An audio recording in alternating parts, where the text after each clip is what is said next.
नमस्कार, मी साक्षी BDSC मधून. आज आपली विद्यार्थिनी आरुषी आहे, तर आपण तिच्याबद्दल थोडं जाणून घेऊया.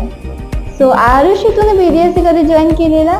मी 10th स्टार्टिंग जॉईन केलं. 10thला BDSC जॉईन केलं. मग तुला 1 वर्ष तरी झालं असेल. तुला काय अनुभव आला मग इथे? माझा अनुभव असा आहे की आधीच्या ट्युशनमध्ये होते तेव्हा माझं मार्क इम्प्रूव्ह होत नव्हते आणि जेव्हापासून BDSC मध्ये आले तेव्हापासून एकदम मार्क इम्प्रूव्ह होत आले माझे. आणि माझं ग्रॅमॅटिकल मिस्टेक्स, रायटिंग एरर जे असतं ते पण इम्प्रूव्ह झाले आहेत आणि कम्युनिकेशन स्किल्स पण माझे इम्प्रूव्ह झालेत BDSC मध्ये जॉईन केल्यापासून. तुझा मॅथ्स सब्जेक्ट खूप वीक होता, तर आता त्याचं काय आहे?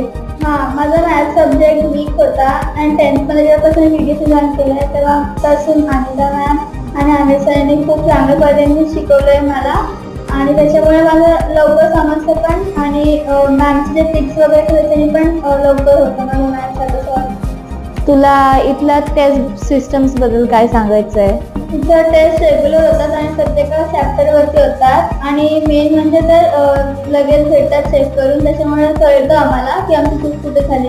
ती चूक आम्ही दुसऱ्या टेस्टमध्ये नंतर एक्झाम नाही करणार, त्याच्यामुळे लगेच टेस्टचे मार्क्स भेटले आम्हाला. जे चूक असते ते तुम्हाला सांगतात. आम्ही इम्प्रूव्ह करतो आणि मॅम जोपर्यंत टेस्टचे चूक इम्प्रूव्ह होत नाही तोपर्यंत आम्हाला ते सॉल्व्ह करायला पाहिजे. ते चांगलं आहे मार्क्स. तर बाकी क्लास आणि BDSC मधून काय डिफरन्स, का तुला हा बेस्ट वाटतोय?